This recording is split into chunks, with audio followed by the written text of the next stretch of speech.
Hi everyone, I'm GREYMOND. Today I wanted to talk to you about delaying. Delaying in OCD recovery is a very powerful tool.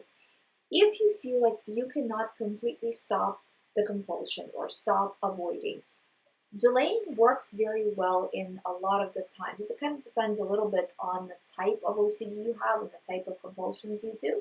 So say, for example, if you reassure yourself in some way, so you have deep analysis of things, or you research something, or you ask somebody, try to delay. So you say, okay, this is not important right now. I'm going to delay for, say, a day, and ask then if it's still important, or try to figure it out then if it's still important.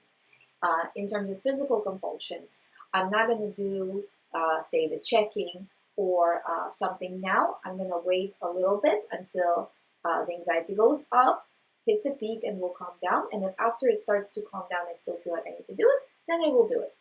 So you're kind of putting a cap on it, where you're not saying I'm just going to run with it.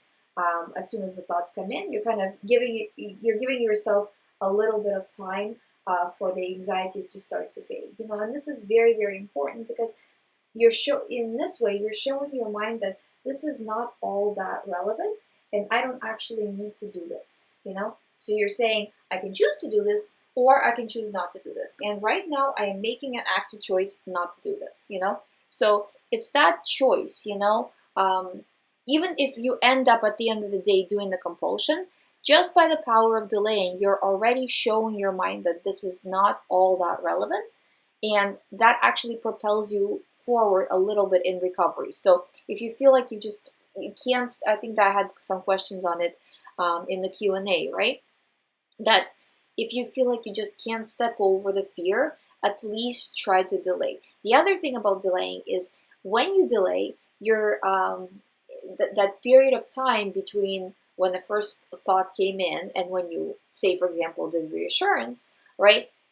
You didn't do reassurance for, say, 10 other things between those two times, right? Because what would have happened if you did reassurance right away?